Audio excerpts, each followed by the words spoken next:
ಇದು ಕನ್ನಡದ ನಲ್ಮೆಯ ಬಾನುಲಿ, ಹೆಮ್ಮೆಯ ಬಾನುಲಿ. ನಾಡು ನಾಡಿ ಬಯಸುವಂತ ನಾಡಿನುಲಿಯ ಬಾನುಲಿ ಆಕಾಶವಾಣಿ ಮಡಿಕೇರಿ.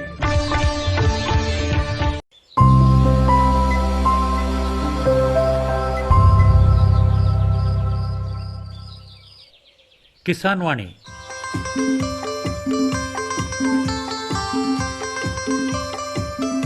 ಈ ಕಾರ್ಯಕ್ರಮದ ಪ್ರಾಯೋಜಕರು ಕೃಷಿ ಮತ್ತು ರೈತ ಕಲ್ಯಾಣ ಮಂತ್ರಾಲಯ, ಭಾರತ ಸರ್ಕಾರ. ಕೋಟಿ ವಿದ್ಯೆಗಳಲ್ಲಿ ಕೃಷಿ ವಿದ್ಯೆಯೇ ಮೇಲು, ಕೋಟಿ ವಿದ್ಯೆಗಳಲ್ಲಿ ಕೃಷಿ ವಿದ್ಯೆಯೇ ಮೇಲು, ಕೋಟಿ ವಿದ್ಯೆಗಳಲ್ಲಿ ಕೃಷಿ ವಿದ್ಯೆಯೇ ಮೇಲು, ಕೋಟಿ ವಿದ್ಯೆಗಳಲ್ಲಿ ಕೃಷಿ ವಿದ್ಯೆಯೇ ಮೇಲು. ಕೃಷಿತೋ ನಾಸ್ತಿ ದುರ್ಭಿಕ್ಷ, ಕೃಷಿತೋ ನಾಸ್ತಿ ದುರ್ಭಿಕ್ಷ, ಕೃಷಿತೋ ನಾಸ್ತಿ ದುರ್ಭಿಕ್ಷ, ಕೃಷಿತೋ ನಾಸ್ತಿ ದುರ್ಭಿಕ್ಷ.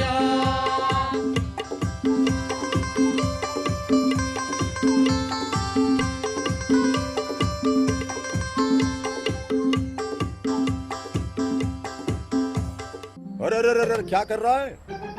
इधर इधर इधर हम बोल रहे हैं तेरे बीजू का। उतला बोल रहा है? पक्षियों से तो हम खेत को बचा लेते हैं, पर इन घातक रसायनों से कैसे बचाएं? मतलब? देख बेटा, तू जो ये अंधाधुंध रसायन मिलाता है ना, मिट्टी की सेहत बिगड़ने लगी है। और जब माटी ही कमजोर पड़ जाएगी तो उपज कैसे सेहतमंद होगी? अरे पहले ऐसा नहीं था। पूछना अपने बड़े बुजुर्गों से, कैसे फसल लहलहाती थी, शुद्धता झलकती थी। हाँ, माटी भी तंदुरुस्त और लोग भी। अरे अब पहली वाली बात कहाँ? पर अब तो सभी डाले हैं। सब नहीं, आज भी लाखों जागरूक किसान परंपरागत विधि से फसल उगा रहे हैं। खर्चा कम और उपज की कीमत भी बेहतर पा रहे हैं। सच है? रे बेटे, एक्सपीरियंस से बता रहे हैं, धूप में बाल सफेद नहीं किए हैं। हाँ। ठीक है भाई, मैं भी आज से जैविक खेती शुरू करूंगा।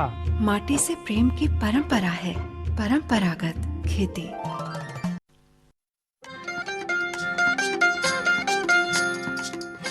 ಆತ್ಮೀಯ ರೈತ ಬಾಂಧವರಿಗೆಲ್ಲ ನಮಸ್ಕಾರ.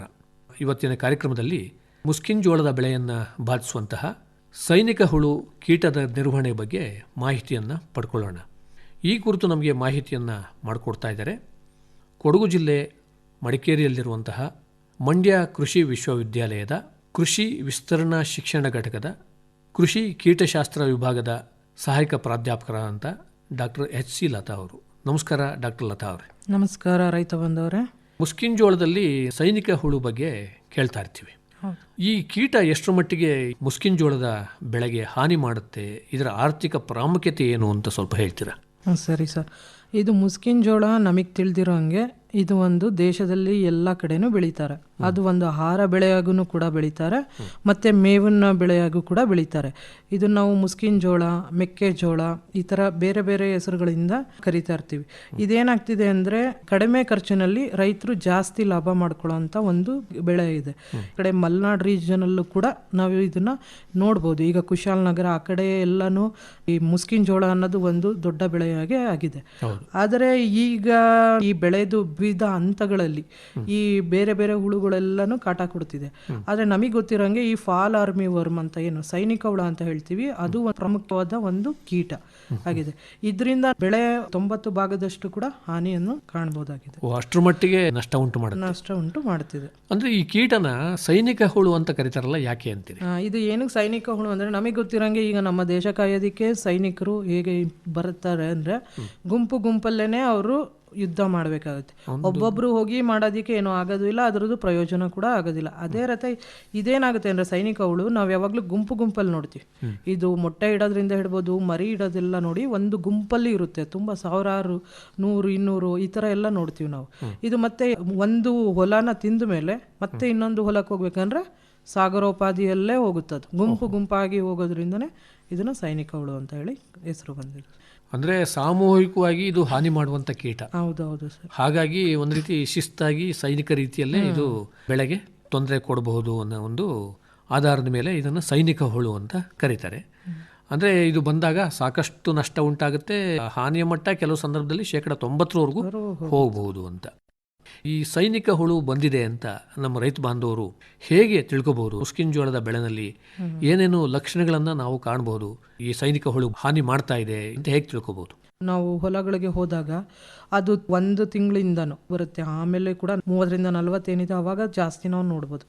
ಇವ್ರು ಹೇಗೆ ಅಂದ್ರೆ ಅಲ್ಲಿ ಹೋಗಿ ಗಿಡ ಇದ್ದರನ್ನ ಸುಳಿ ಭಾಗ ಏನಿರುತ್ತೆ ಅದ್ರ ಮೇಲೆ ಆ ಮರಿ ಹುಳುಗಳು ಇರ್ತಾವ. ಮರಿ ಹುಳುಗಳು ಏನಂದ್ರೆ ಗುಂಪು ಗುಂಪಾಗಿ ಒಂದು ಕಡೆ ಇರ್ತಾವ ಸರ್. ಅದನ್ನ ನೀವು ನೋಡ್ಬೋದು. ಇಲ್ಲಾಂದ್ರೆ ಇದು ಹೆಂಗೆ ಹಾನಿ ಮಾಡಿದೆ ಅಂದ್ರೆ ಈ ಎಲೆಗಳೇನಿರ್ತಾವ ಆ ಪತ್ರ ಹರಿತ್ನೆಲ್ಲ ಅದು ಕೆರೆದು ಬಿಟ್ಟು ತಿನ್ಬಿಡುತ್ತೆ. ಕೆರೆದು ಬಿಟ್ಟು ತಿನ್ನೋದ್ರಿಂದ ಅದು ಒಳ್ಳೆ ನೆಟ್ಟೆಡ್ ತರ ಕಾಣಿಸೋದಿಕ್ ಶುರು ಆಗುತ್ತೆ. ಅಲ್ಲಿಂದ ಏನ್ ಮಾಡುತ್ತೆ, ಲೇಟರ್ ಸ್ಟೇಜಸ್ಗಳಲ್ಲಿ ಹೋದಾಗ ದೊಡ್ಡದಾದಂಗೆ ಅದು ಸುಳಿ ಒಳಗೆ ಹೋಗ್ಬಿಟ್ಟು ಅಲ್ಲಿ ರಂಧ್ರ ಮಾಡೋದು. ಏನಂದ್ರೆ ಒಂದು 6 ಹಂತಗಳಿರುತ್ತೆ. ಅದರಲ್ಲಿ 2-3ನೇದೇನಿದೆ ಆ ಸುಳಿದ ಎಲೆಗಳಿದೆಯಲ್ಲ ಅಲ್ಲಿ ರಂಧ್ರ ಮಾಡೋದಕ್ಕೆ ಶುರು ಮಾಡುತ್ತೆ. ರಂಧ್ರ ಆದ್ಮೇಲೆ ಎಲೆಗಳನ್ನ ಮೇಲಿಂದ ತಿನ್ನಕ್ ಸ್ಟಾರ್ಟ್ ಮಾಡೋದು. ಮತ್ತೆ ಉದ್ದ ರಂಧ್ರಗಳನ್ನ ನಾವು ನೋಡ್ತೀವಿ ಎಲೆ ಮೇಲೆ.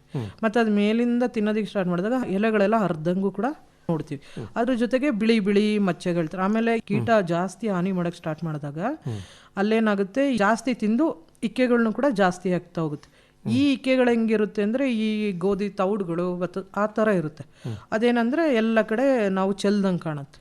ನಮ್ಮ ಎಲೆಗಳ ಮೇಲೆಲ್ಲ ಅಲ್ಲಲ್ಲೆಲ್ಲ ತಿಂದು ಇಕ್ಕೆಗಳನ್ನ ಹಾಕೋದಿಕ್ಕೆ ಇದು ಶುರು ಮಾಡೋದು. ಅಂದ್ರೆ ಎಲೆ ಭಾಗನೇ ಇರೋದಿಲ್ಲ, ಗರಿ ಭಾಗನೇ ಇರಲ್ಲ, ಕಡ್ಡಿಗಳ ರೀತಿ ಕಾಣುತ್ತೆ. ಹೌದು, ಅತಿಯಾಗಿ ಹಾನಿಯಾದಾಗ ತಿಂದಾಗ ಅಷ್ಟ್ರ ಮಟ್ಟಿಗೆ ಇದು ಮುಸ್ಕಿನ್ ಜೋಳದ ಎಲೆಗಳು ಗರಿಗಳನ್ನೆಲ್ಲ ಇದು ತಿಂದು ನಾಶ ಮಾಡುತ್ತೆ.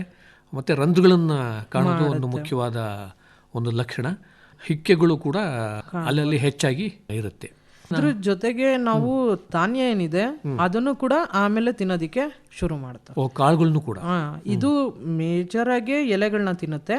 ಅದಾದ್ಮೇಲೆ ಇನ್ನೂ ಇದೆ ಅಂದ್ರೆ ಆ ಕಾಳುಗಳನ್ನು ಕೂಡ ಆ ಮೇಲ್ಗಡೆ ಸಿಲ್ಕ್ ಉಪ್ಪಳ ಅಲ್ಲಿಂದ ತಿನ್ಕೊಂಡು ಬಂದು ಕಾಳುಗಳನ್ನು ಕೂಡ ತಿಂತಾವ. ಅಂದ್ರೆ ಈಗ ಕಾಳನ್ನ ತಿನ್ನುತ್ತೆ ಅಂದಾಗ ಈ ಕಾಳಿಗೆ ಮತ್ತೆ ಒಂದು ಹುಳ ಬರುತ್ತೆ, ಅದು ಎಲಿಕೋರ್ಪ. ಅದಕ್ಕೂ ಇದಕ್ಕೂ ಏನಾದ್ರೂ ವ್ಯತ್ಯಾಸ ಇರುತ್ತೆ ಸ್ವಲ್ಪ ಮಟ್ಟಿಗಾದ್ರೂ? ಇದು ಹಾಗೆ ಮೇಲೆ ತಿನ್ನುತ್ತೆ ಸರ್. ಅದು ಪೂರ್ತಿ ತೆನೆ ಭಾಗನೆಲ್ಲ ತಿಂತ ಹೋಗ್ಬಿಡುತ್ತೆ ಧಾನ್ಯಗಳೆಲ್ಲ. ಯಾವುದೇ ಒಂದು ವಿಶಿಷ್ಟವಾದ ಕೀಟ ಅಂದ್ರೆ ನಾವು ಅದರ ಜೀವನ ಚಕ್ರ ತಿಳ್ಕೊಳ್ಳೋದು ಬಹಳ ಮುಖ್ಯ. ಬೇರೆ ಬೇರೆ ಹಂತಗಳಲ್ಲಿ ಇದು ಹೇಗೆ ವರ್ತಿಸುತ್ತೆ, ಮತ್ತೆ ನಮ್ಮ ಬೆಳೆಗೆ ಯಾವ ಹಂತ ತೊಂದರೆ ಕೊಡುತ್ತೆ, ಈ ಎಲ್ಲ ವಿಚಾರಗಳನ್ನು ತಿಳ್ಕೊಳ್ಳೋದ್ರಿಂದ ಇದರ ನಿಯಂತ್ರಣಕ್ಕೆ ಅನುಕೂಲ ಆಗುತ್ತೆ ಅಂತ ತಾವು ತಜ್ಞರು ಹೇಳ್ತಾ ಇರ್ತೀರಾ. ಈ ಮುಸ್ಕಿನ್ ಜೋಳದ ಸೈನಿಕ ಹುಳುವಿನ ಜೀವನ ಚಕ್ರದ ಬಗ್ಗೆ ತಿಳಿಸ್ಕೊಡ್ತೀರಾ? ಈ ಮುಸ್ಕಿನ್ ಜೋಳದ ಹೆಂಗೆ ಅಂದ್ರೆ ಇದು ಹಳದಿ ಕಲರ್ದು ಮೊಟ್ಟೆಗಳನ್ನ ಇಡ್ತಾವ ಸರ್.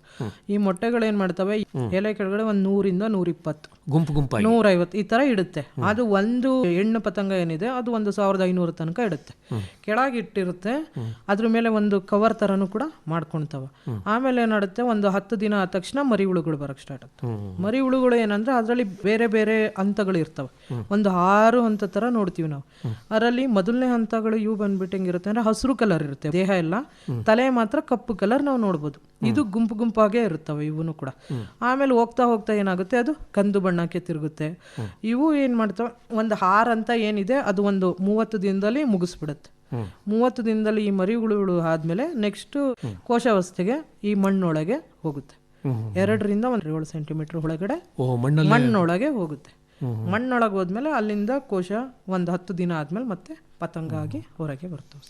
ಅಂದ್ರೆ ಇದು ಹುಳುವಾದಾಗಲೇ ಹೆಚ್ಚು ಹಾನಿಯನ್ನ ಮಾಡುವಂತದ್ದು. ಹೌದು, ಪತಂಗ ಏನು ಜಾಸ್ತಿ ಮಾಡೋದೇ ಇಲ್ಲ. ಮರಿ ಹುಳುಗಳು ಏನಿದೆ ಅದರಲ್ಲಿ ಈ 3ನೇ ಹಂತ 4ನೇ ಹಂತ ಇವು ತುಂಬಾನೇ ಜಾಸ್ತಿ ಮಾಡ್ತಾ ಹೋಗುತ್ತೆ ಬೆಳೆದ ಹಾಗೆ. ಮತ್ತೆ ಇದು ಹೆಂಗೆ ಗುರುತಿಸ್ಬೋದು ಅಂದ್ರೆ ನಾವು ಆ ಹುಳು ಮೇಲೆ ನೀವು ವೈ ಆಕಾರದ್ದು ಇನ್ವರ್ಟೆಡ್ ವೈ ಅಂತಾರೆ, ಉಲ್ಟಾ ವೈ ಅದ್ರ ತಲೆ ಮೇಲೆ ಕಾಣಿಸುತ್ತೆ. ಅಂದ್ರೆ ಮರಿ ಹುಳು ಮೇಲೆ ಅದೇ 3-4 ಏನು ಹಂತಗಳಿದೆ ಅದರಲ್ಲಿ. ಆಮೇಲೆ ಮತ್ತೆ ಹಿಂದೆ ಬಂದ್ಬಿಟ್ಟು 1-4 ಚೌಕಾಕಾರದಲ್ಲಿ ಚುಕ್ಕೆಗಳಿದಾವೆ. ಅದು 8ನೇ ಒಂದು ಕಿಬ್ಬೊಟ್ಟೆ ಅಂತ ಏನೋ ಹೇಳ್ತೀವಿ. ಅದ್ರ ಮೇಲೆ ನಾವು 4 ಚುಕ್ಕೆ ಹಾಕರದು ನೋಡ್ಬೋದು. ಮತ್ತೆ ಸೈಡ್ ಅಲ್ಲಿ 2 ಲೈನ್ಗಳಿರ್ತಾವ. ಈ ತರ ಇದ್ದಾಗ ನಾವು ಇವುಗಳನ್ನ ತುಂಬಾ ಸುಲಭವಾಗಿ ಗುರುತಿಸಬಹುದು ಸರ್. ಅಂದ್ರೆ ಇದು ರಾತ್ರಿ ಹೊತ್ತೇನೆ ಚಟುವಟಿಕೆಯಿಂದ ಇರುತ್ತೆ. ರಾತ್ರಿ ಎಲ್ಲ ಚೆನ್ನಾಗಿ ತಿಂದು ಒಳಗೆ ಹೋಗಿ ಸೇರ್ಕೊಳ್ಳುತ್ತೆ. ಇದರ ಒಂದು ಬೆಳಗ್ಗೆ ಹೊತ್ತು ಪ್ರವೃತ್ತಿನೇ ರಾತ್ರಿ ಹೊತ್ತಿನ ಚಟುವಟಿಕೆ ಇದ್ದಿರೋದು. ಹೌದು. ಆದ್ರಿಂದ ರೈತರಿಗೆ ಇದನ್ನ ಗುರುತಿಸೋದು ಸ್ವಲ್ಪ ಕಷ್ಟ ಅಂತೀರಾ? ಅಲ್ಲ, ಬೆಳಗ್ಗೆ ಹೊತ್ತು ಕೂಡ ನಾವು ಎಲೆಗಳಲ್ಲೆಲ್ಲ ಆ ಸುಳಿಗಳೇನಿರ್ತಾವ ಅದ್ರ ಒಳಗೆ ನಾವು ನೋಡ್ಬೋದು. ಮತ್ತೆ ಈ ರೈತರು ಹೆಂಗ್ ಗುರ್ಸ್ಬೇಕಂದ್ರೆ ಅದ್ರ ಹಾನಿ ಹೆಂಗಾಗಿದೆ ಅದರಿಂದ ಗೊತ್ತಾಗ್ಬಿಡತ್ತೆ. ಆ ಇಕ್ಕೆಗಳು ಇರ್ಬೋದು, ಎಲೆಗಳು ಹರಿದಿರೋದಿರ್ಬೋದು, ಅಥವಾ ನೀವು ಸುಳಿನ ಹಿಂಗೆ ತೆಗೆದ್ರೆ ಅಲ್ಲಿ ಹುಳ ನೀವು ನೋಡ್ಬೋದು ಸರ್. ಮತ್ತೆ ಕೆಲವು ರೈತರು ಹೇಳ್ತಾ ಇರ್ತಾರೆ, ನೋಡಿದ್ರೆ ಯಾವ್ದೋ ಒಂದು ದನ ಬಂದು ಮೇಯ್ದಂಗ ಆಗ್ಬಿಟ್ಟಿದೆ ಅಂತ. ಆ ತರನು ಕೂಡ ಕಾಣಿಸುತ್ತೆ ಸರ್. ಅಂದ್ರೆ ಎಲೆಗಳು ಎಲ್ಲ ಹರಿದಂಗ ಆಗಿರುತ್ತೆ. ಅದು ಒಂದು ಲಕ್ಷಣ. ನೀವು ಹೇಳೋ ಪ್ರಕಾರ ಇದು ಸಾಕಷ್ಟು ಹಾನಿಯನ್ನು ಉಂಟು ಮಾಡುವಂಥ. ಹೌದು ಸರ್, ಹೌದು. ಇದು ಶೇಕಡ ಒಂದು 10-50% ಅಂತೂ ಹಾನಿ ಮಾಡೇ ಮಾಡುತ್ತೆ. ಓಹೋ, ತುಂಬಾ ಜಾಸ್ತಿ ತೀವ್ರವಾದಾಗ. ನಾವು ಜೀವನ ಚಕ್ರವನ್ನು ತಿಳ್ಕೊಂಡು ಇದು ರಾತ್ರಿ ಹೊತ್ತು ಚಟುವಟಿಕೆ ಇರೋದ್ರಿಂದ ಅದಕ್ಕೆ ವಿಶಿಷ್ಟವಾದ ನಿರ್ವಹಣಾ ಕ್ರಮಗಳನ್ನೇ ಅನುಸರಿಸಬೇಕಾಗತ್ತೆ ಅಂತ ಆಯಿತು. ಮುಖ್ಯವಾಗಿ ಏನೊಂದು ನಿರ್ವಹಣಾ ಕ್ರಮಗಳನ್ನು ಈ ಮುಸ್ಕಿನ್ ಜೋಳದ ಸೈನಿಕ ಹುಳುವಿನ ನಿರ್ವಹಣೆಗೆ ನಾವು ಅನುಸರಿಸಬೇಕು ಅಂತೀರಿ? ಸರ್, ಯಾವುದೇ ಆದ್ರೂ ಈಗ ಹೆಂಗೆ ಅಂದ್ರೆ ಮುಂಚೆ ಎಲ್ಲ ರಾಸಾಯನಿಕಗೆ ಹೋಗ್ಬಿಡೋರು. ಈಗ ಬರ್ತಾ ಬರ್ತಾ ಏನಾಗ್ತಿದೆ, ನಮ್ದು ಸಮಗ್ರ ಕೃಷಿ, ಕೀಟ ನಿರ್ವಹಣೆ, ಈ ತರ ಇಂಟಿಗ್ರೇಟೆಡ್ ಅನ್ನೋದು ಏನು ಬರ್ತಿದೆ ಅದು ಇದೆ. ಅದರಲ್ಲಿ ಇದು ಫಾಲ್ ಆರ್ಮಿ ವರ್ಮ್ ಇರೋದು ಸೈನಿಕ ಹುಳು, ಅದು ತುಂಬಾ ಬಾಧೆ ಮಾಡೋದ್ರಿಂದ, ಹಾನಿಯ ಮಾಡೋದ್ರಿಂದ ನಾವು ಈ ಸಮಗ್ರ ಕೀಟ ನಿರ್ವಹಣೆ ಪ್ರಕಾರನೇ ಹೋಗ್ತೀವಿ. ಅದರಲ್ಲಿ ಬಂದ್ಬಿಟ್ಟು ಸಾಗುವಳಿ ಪದ್ಧತಿಗಳು ಮೊದಲನೇದಾಗಿ, ಅದಾದ್ಮೇಲೆ ಮತ್ತೆ ಜೈವಿಕ ಹೋಗ್ಬೋದು ನಾವು, ಯಾಂತ್ರಿಕ ನಿರ್ವಹಣೆ, ಕೊನೆಯದಾಗಿ ರಾಸಾಯನಿಕ ನಾವು ಹೋಗ್ಬೋದು ಸರ್. ಅಂದರೆ ಬೇರೆ ಬೇರೆ ವಿಧಾನಗಳನ್ನು ನಾವು ಒಟ್ಟುಗೂಡಿಸಿ ಸಮಗ್ರವಾಗಿ ನಿರ್ವಹಣೆ ಮಾಡಬೇಕಾಗತ್ತೆ ಇದನ್ನ. ಮತ್ತೆ ಎಲ್ಲ ರೈತರು ಕೂಡ ಸಾಮೂಹಿಕವಾಗಿ ಮಾಡೋದು. ಹೌದೌದು, ಅದು ಬಹಳ ಮುಖ್ಯ. ಇದು ಗುಂಪಲ್ಲಿ ಇರೋದ್ರಿಂದ ಒಂದು ಹೊಲ ತಿಂದ ಮೇಲೆ ಮತ್ತೆ ಇನ್ನೊಂದು ಹೊಲದಕ್ಕೆ ಹೋಗುತ್ತೆ, ವಲಸೆ ಹೋಗುತ್ತೆ ಅದು. ಆದ್ರಿಂದ ಒಟ್ಟಿಗೆನೆ ಆ ಏರಿಯಾದಲ್ಲಿ ಯಾರ್ಯಾರು ಫಾರ್ಮರ್ಸ್ ಇರ್ತಾರೆ, ರೈತರುಗಳು ಗುಂಪಾಗಿ ಸಾಮೂಹಿಕವಾಗಿ ತಗೊಳ್ಳೋದ್ರಿಂದ ನಾವು ಕಡಿಮೆ ಮಾಡಬಹುದು. ಅಂದರೆ ಈ ಕೀಟ ಬಂದಾಗ ನಿರ್ವಹಣೆ ಮಾಡೋದೇ ಅಲ್ಲದೆ ಈ ಬೆಳೆಯನ್ನು ಬೆಳೆಯುವಾಗ ಇಡೀ ಬೆಳೆಯ ಹಂತದಲ್ಲೇ ನಾವು ನಿರ್ವಹಣಾ ಕ್ರಮಗಳಿಗೆ ಸಿದ್ಧರಾಗಿರ್ಬೇಕಾಗತ್ತೆ ಅಂತ ನಾವು ಹೇಳ್ಬೋದು. ಈಗ ಮೊದಲಿಗೆ ಬೇಸಾಯ ಕ್ರಮಗಳು ಅಂದರೆ ಏನೇನು ಬೇಸಾಯ ಕ್ರಮ ಅನುಸರಿಸ್ಬೋದು ಅಂತೀರಿ?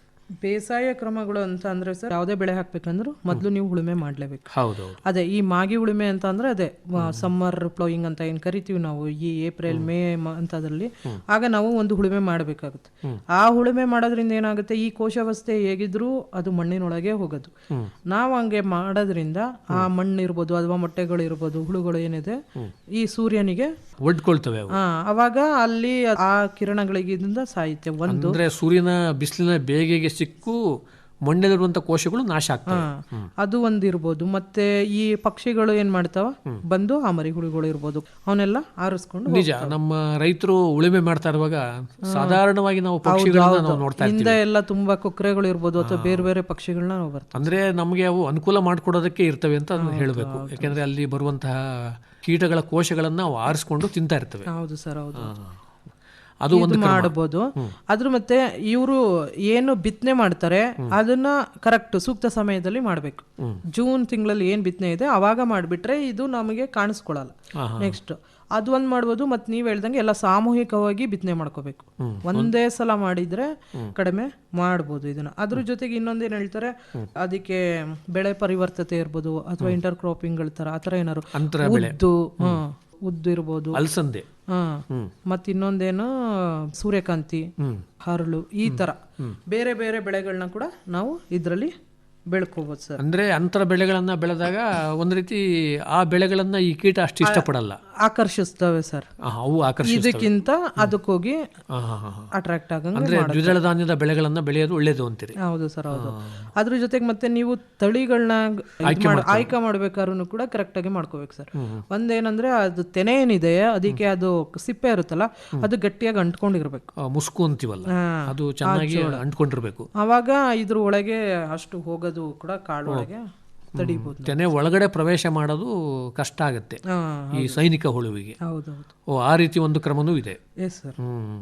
ಈಗ ಸಾಧಾರಣವಾಗಿ ಡಾಕ್ಟರ್ ಲತಾ ಅವರೇ, ನಾವು ಈ ಮುಸ್ಕಿನ್ ಜೋಳನ ವರ್ಷ ಇಡೀ ಬೆಳಿತೀವಿ.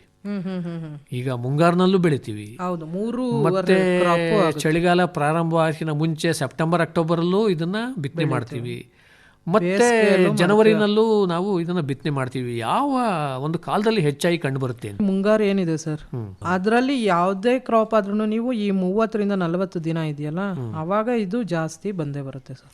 ಅಂದ್ರೆ ಮಳೆ ಬಂದು ಜಮೀನೆಲ್ಲ ಒಂಥರ ಮೃದುವಾಗಿ ಆ ಕೀಟಗಳು ಹೊರಗಡೆ ಬರೋದಕ್ಕೆ ಅನುಕೂಲವಾದಂಥ ಒಂದು ವಾತಾವರಣ ಇದ್ದಾಗಲೇ ಕೀಟಗಳ ಹಾವಳಿ ಜಾಸ್ತಿ ಅಂತ ಹೇಳ್ಬೋದು. ಸೈನಿಕ ಹುಳುನು ಕೂಡ ಅದೇ ರೀತಿ ಅಂತ ಹೇಳ್ಬೋದು. ಬೇಸಾಯ ಕ್ರಮಗಳನ್ನು ನೋಡಿದ್ವಿ. ಇನ್ನು ಯಾಂತ್ರಿಕ ಕ್ರಮಗಳು ಅಂದರೆ ಏನು ಅನುಸರಿಸ್ಬೋದು? ಯಾಂತ್ರಿಕ ಕ್ರಮಗಳಂತ ಅಂದ್ರೆ ಸರ್, ಈಗ ಆ ಮೊಟ್ಟೆಗಳು ನಾನು ಹೇಳ್ದಂಗೆ ಗುಂಪಲ್ಲಿ ಹಾಕ್ತಾವ. ಅದು ಬಿಟ್ರೆ ಮರಿ ಹುಳುಗಳು ಕೂಡ ಗುಂಪಲ್ಲೇ ಇರ್ತಾವ. ನೀವು ಅವಾಗ ಕೈಯಿಂದನೇ ಹರಿಸಿ ಅವನ್ನ ಸಾಯಿಸ್ಬೇಕಾಗುತ್ತೆ. ನೀವು ಅದನ್ನ ಎಣ್ಣೆ ಒಳಗಾರ ಹಾಕಿ ಸಾಯಿಸ್ಬೋದು, ಸೀಮೆಣ್ಣೆ ಆ ಥರ ಏನಾರು, ಅಥವಾ ಒಂದು ಗುಂಪಿಗೆ ಹಾಕಿ ಸುಟ್ಟು ಕೂಡ ಮಾಡ್ಬೋದು. ಆ ಥರ ಒಂದು ಮಾಡ್ಬೋದು. ಇನ್ನೊಂದು ಈ ಗುಂಪಾಗಿ ಈ ಪತಂಗಗಳೇನಿರ್ತವೆ ಇವನ್ನೆಲ್ಲ ಆಕರ್ಷಣೆ ಮಾಡೋದಕ್ಕೋಸ್ಕರ ಈ ಮೋಹಕ ಬಲೆ ಬರ್ತಾವಲ್ಲ, ಈ ಮೋಹಕ ಬಲೆಗಳನ್ನ ಕೂಡ ನಾವು ಹಾಕ್ಬೋದು. ಅದು ಒಂದು ಎಕರೆಗೆ 10 ಮೋಹಕ ಬಲೆಗಳನ್ನ ನಾವು ಉಪಯೋಗಿಸ್ಬೋದು ಸರ್. ಅಂದರೆ ಈ ಕೀಟಕ್ಕೆ ವಿಶಿಷ್ಟವಾದ ಮೋಹಕ ಬಲೆ ಏನಾದರೂ ಸಿಗುತ್ತಾ? ಅದಕ್ಕೆ ಅಂತಾನೆ ಸ್ಪೆಷಲ್ ಇರ್ತವೆ ಸರ್. ಸ್ಪೊಡಾಪ್ಟ್ರಾ ಲಿಟೋರ್ ಅದ್ರ ಅಂತಾನೆ ಸ್ಪೊಡಾಪ್ಟ್ರಾ ಫರ್ಚಿಪೇಡ ಅಂತ ಏನಿದೆ ಆ ಥರದ್ದೇನೆ ಇರುತ್ತೆ ಮೋಹಕ ಬಲೆಗಳು. ನೀವು ಅಲ್ಲಿ ಮಾರ್ಕೆಟ್ಗಳಲ್ಲಿ ಅಥವಾ ಯಾವ್ದಾದ್ರು ಸಂಸ್ಥೆಗಳಿದಾವಲ್ಲ ಸರ್, ICR ಥರದ್ರ ಅಲ್ಲೆಲ್ಲ ನಮಗೆ ಸಿಗ್ತವೆ. ಅಂದರೆ ಸ್ಪೊಡಾಪ್ಟರಲ್ ಲ್ಯೂರ್ ಅಂತಾನೆ ಕೇಳಬೇಕಾ ನಾವು ಮೋಹಕ ವಸ್ತು? Yes sir. ಓಹೋ, ಅದು ವಿಶಿಷ್ಟವಾಗಿ ನಾವು ಕೇಳಿ ತಗೋಬೇಕು. Yes sir. ಮತ್ತು ಗುಂಪಾಗಿರುವಂಥ ಮೊಟ್ಟೆಗಳು ಮತ್ತು ಹುಳುಗಳನ್ನು ನಾವು ಸಂಗ್ರಹಿಸಿ ನಾಶಪಡಿಸೋದು ಬಹಳ ಒಳ್ಳೆ ಕ್ರಮ. ಅದೆಂಗಂದ್ರೆ ಈಗ ನಾವು ಅದು 100 ಗುಂಪಲ್ಲಿದ್ದಾಗ ನಾವು ಸಾಯಿಸೋದು ಉಪಯೋಗ ಆಗುತ್ತೆ ಸರ್.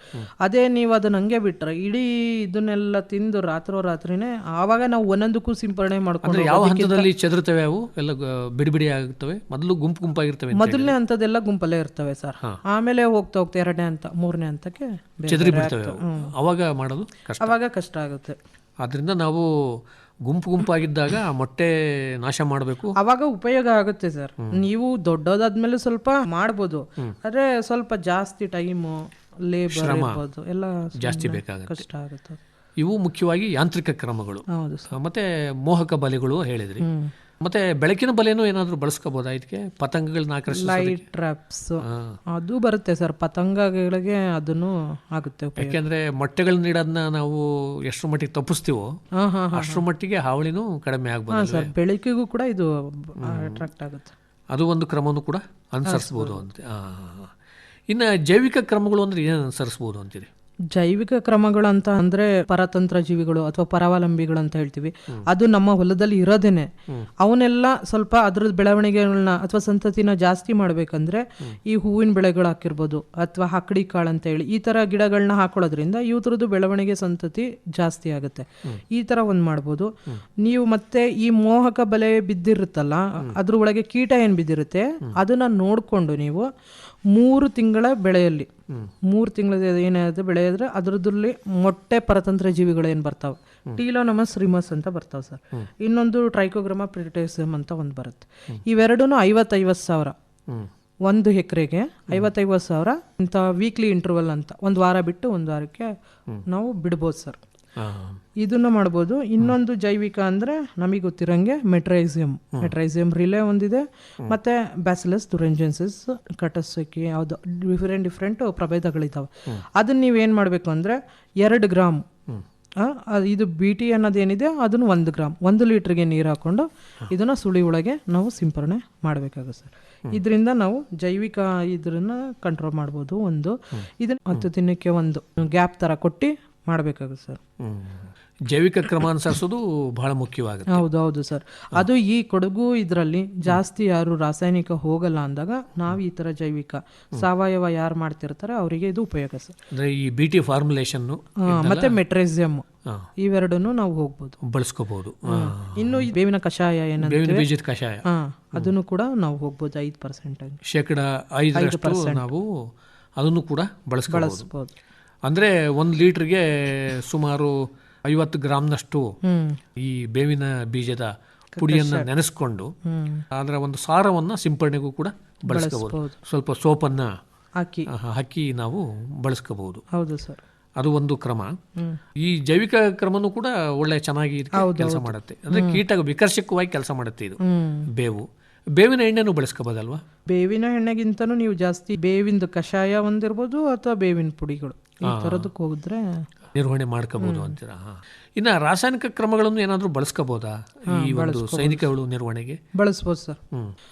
ಅದು ಹೆಂಗೆ ಅಂದ್ರೆ ನಾವೀಗ ಜೈವಿಕ ನೀವು ಹೋಗ್ಬೋದು, ಜೈವಿಕದಲ್ಲಿ ನಿಮಗೆ ಅಷ್ಟು ಆಗ್ಲಿಲ್ಲ ಅಂದ್ರೆ ಅಥವಾ ಏನಾದ್ರು ಇದಂದ್ರೆ ರಾಸಾಯನಿಕದಲ್ಲಿ ನೀವು ಹೋಗ್ಬಿಟ್ರೆ ಯಾವುದೇ ಇದ್ರೂ ನಮಗೆ ಕಂಟ್ರೋಲ್ ಆಗುತ್ತೆ. ಈ ಪ್ರಥಮ ಹಂತದಲ್ಲಿ ಅಂದ್ರೆ 5% ಅಷ್ಟು ಇದು ಹಾನಿವಾಗಿದೆ ಅಂತ ಏನಾದ್ರು ಗೊತ್ತಾದಾಗ ನಾವು ಈ ಇದನ್ನ ಸ್ಪ್ರೇ ಮಾಡಬೇಕಾಗುತ್ತೆ ಕೆಮಿಕಲ್ಸ್ನ. ಮತ್ತು ಇನ್ನೊಂದು ಸೆಕೆಂಡಲ್ಲಿ ಒಂದು 10% ಹಾನಿಯಾಗಿರುತ್ತೆ. ಈ ಕ್ರಾಪ್ ಕೂಡ 30ರಿಂದ ಈ ತರ ದಿನಗಳದ್ದು ಇರುತ್ತೆ ಅನ್ಸುತ್ತೆ. ಇಲ್ಲಿ ಕೆಮಿಕಲ್ ಯಾವುದು ಅಂದ್ರೆ ಎಮಾಮೆಕ್ಟಿನ್ ಬೆನ್ಸೋಯೇಟ್ ಅಂತ ಹೇಳ್ಬಿಟ್ಟು ಅದು ಒಂದು 5SG ಅಂತ ಇದೆ ಸರ್. ಅದನ್ನ ನೀವು 0.4 ಗ್ರಾಮ್ 1 ಲೀಟರ್ ನೀರಿಗೆ ಹಾಕೊಂಡು ಸಿಂಪರಣೆ ಮಾಡಬೇಕು. ಅದು ಬಿಟ್ಟರೆ ಸ್ಪೈನೋಸೈಡ್ ಹೋಗ್ಬೋದು. ಸ್ಪೈನೋಸೈಡು 45 SC, ಇದು 1.2 ಗ್ರಾಮ್ 1 ಲೀಟರ್ಗೆ ಹಾಕೊಂಡು. ಇದು ಬಿಟ್ಟರೆ ಸ್ಪೈನಕ್ಟ್ರಾಮ್ ಅಂತ ಬರುತ್ತೆ. ಸ್ಪೈನಕ್ಟ್ರಾಮ್ನ ಅದನ್ನ ಡೆಲಿಗೇಟ್ ಅಂತ ಕೂಡ ನಾವು ಕರಿತೀವಿ. ಅದ್ರದ್ದು ಇದು ರಾಸಾಯನಿಕ, ಅದು ನಮಗೆ ಮಾರ್ಕೆಟಲ್ಲಿ ಸಿಗೋ ಅಂಥದ್ದು. ಇದು ಒಂದು 11.7 SC. ಇದನ್ನ ನೀವು 0.5 ಗ್ರಾಮ್ 1 ಲೀಟರ್ ನೀರಿಗೆ ಹಾಕೊಂಡು ಸಿಂಪರಣೆ ಮಾಡಬೇಕು. ಇದು ಬಿಟ್ಟು ಕ್ಲೋರಾಂಟ್ರಿಫೋಲ್ ಅಂತ ಒಂದು ಸಿಗುತ್ತೆ, 18.5 SC.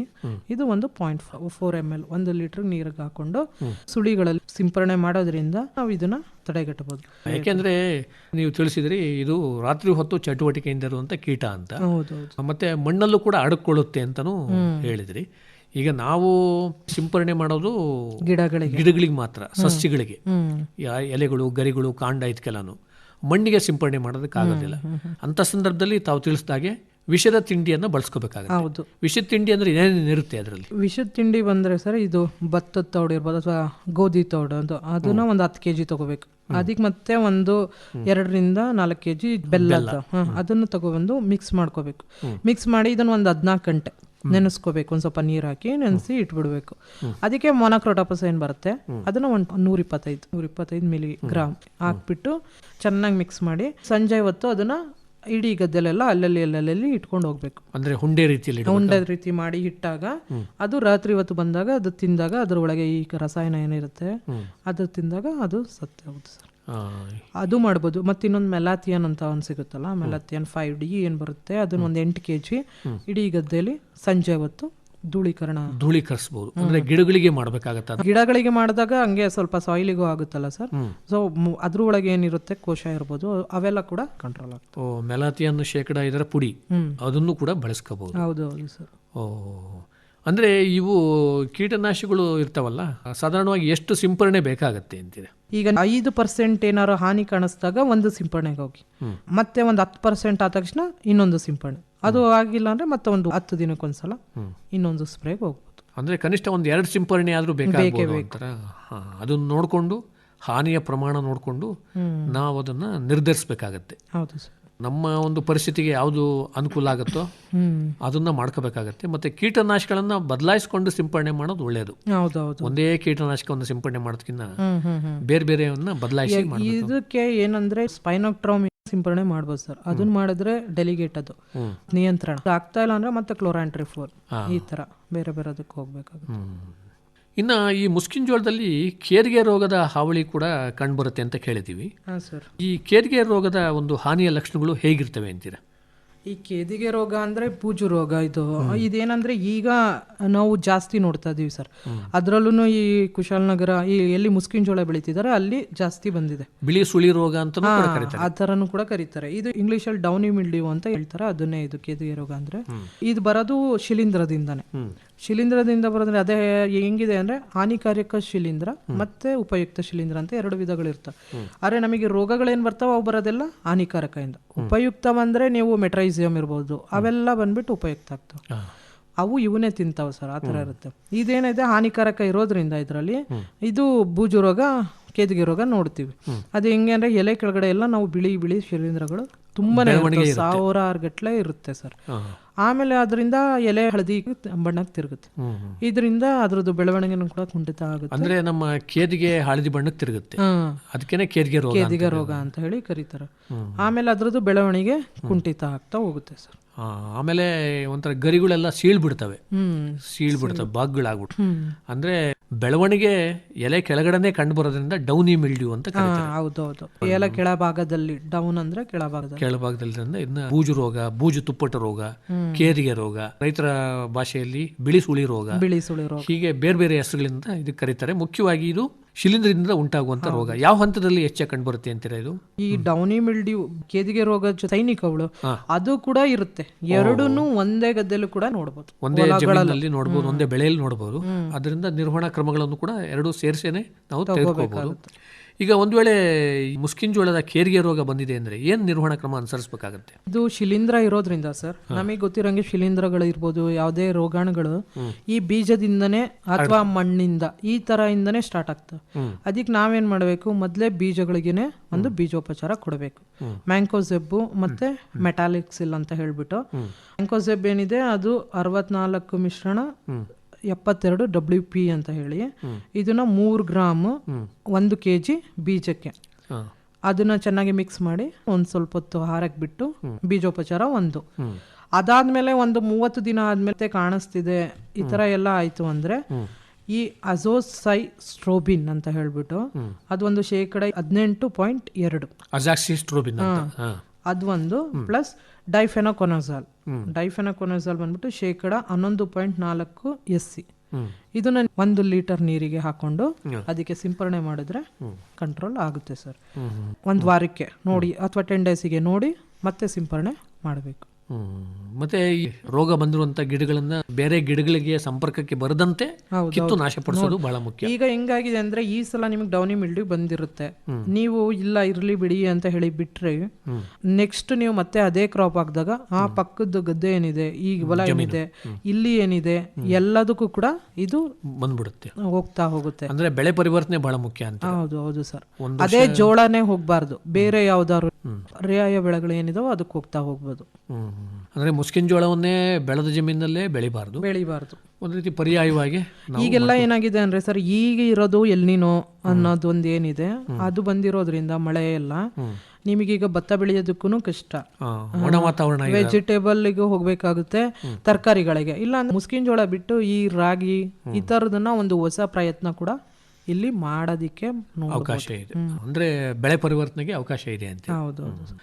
ಆತ್ಮೀಯ ರೈತ ಬಾಂಧವರೇ, ತಮಗೆ ಈ ಮುಸ್ಕಿನ್ ಜೋಳದ ಬೆಳೆನಲ್ಲಿ ಸೈನಿಕ ಹುಳುವಿನ ನಿರ್ವಹಣೆ ಬಗ್ಗೆ ಇನ್ನೂ ಹೆಚ್ಚಿನ ಮಾಹಿತಿ ಬೇಕಾಯಿತು ಅಂದರೆ ಡಾಕ್ಟರ್ HC ಲತಾ ಅವರನ್ನು ಅವರ ಮೊಬೈಲ್ ದೂರವಾಣಿ ಸಂಖ್ಯೆಯಲ್ಲೂ ಕೂಡ ಸಂಪರ್ಸ್ಬೋದು. ದೂರವಾಣಿ ಸಂಖ್ಯೆ ಹೀಗಿದೆ: 7975616599. ದೂರವಾಣಿ ಸಂಖ್ಯೆಯನ್ನು ಮತ್ತೊಮ್ಮೆ ಕೇಳಿ: 7975616599. ತುಂಬ ಸಂತೋಷ ಡಾಕ್ಟರ್ ಲತಾ ಅವರೇ, ತಾವಿದುವರೆಗೂ ರೈತ ಬಾಂಧವರಿಗೆ ಮತ್ತು ರೈತ ಮಹಿಳೆಯರಿಗೆ ಈ ಮುಸ್ಕಿನ್ ಜೋಳದ ಬೆಳೆಯನ್ನು ಬಾಧಿಸುವಂತಹ ಸೈನಿಕ ಹುಳು ಕೀಟದ ನಿರ್ವಹಣೆ ಬಗ್ಗೆ ಸಾಕಷ್ಟು ವಿವರವಾಗಿ ಮಾಹಿತಿ ಮಾಡಿಕೊಟ್ಟಿದ್ದಾರೆ. ನಿಮಗೆ ತುಂಬ ಧನ್ಯವಾದಗಳು. ನಮಸ್ಕಾರ. ಧನ್ಯವಾದಗಳು ರೈತ ಬಾಂಧವರೇ, ಧನ್ಯವಾದಗಳು ಸರ್.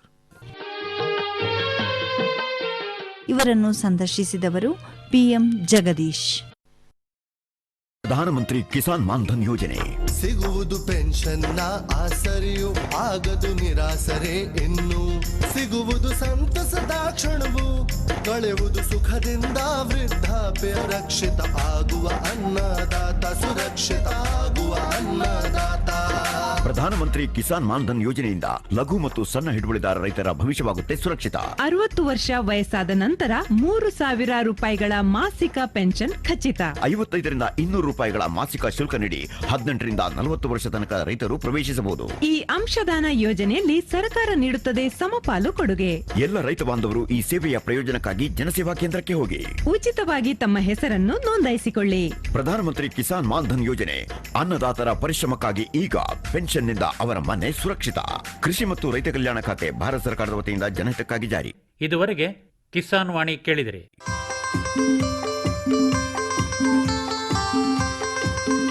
ಕಾರ್ಯಕ್ರಮವನ್ನು ಪ್ರಾಯೋಜಿಸಿದವರು ಕೃಷಿ ಮತ್ತು ರೈತ ಕಲ್ಯಾಣ ಮಂತ್ರಾಲಯ, ಭಾರತ ಸರ್ಕಾರ. ಕೋಟಿ ವಿದ್ಯೆಗಳಲ್ಲಿ ಕೃಷಿ ವಿದ್ಯೆಯೇ ಮೇಲು, ಕೋಟಿ ವಿದ್ಯೆಗಳಲ್ಲಿ ಕೃಷಿ ವಿದ್ಯೆಯೇ ಮೇಲು, ಕೋಟಿ ವಿದ್ಯೆಗಳಲ್ಲಿ ಕೃಷಿ ವಿದ್ಯೆಯೇ ಮೇಲು, ಕೋಟಿ ವಿದ್ಯೆಗಳಲ್ಲಿ ಕೃಷಿ ವಿದ್ಯೆಯೇ ಮೇಲು. ಕೃಷಿತೋ ನಾಸ್ತಿ ದುರ್ಭಿಕ್ಷ, ಕೃಷಿತೋ ನಾಸ್ತಿ ದುರ್ಭಿಕ್ಷ.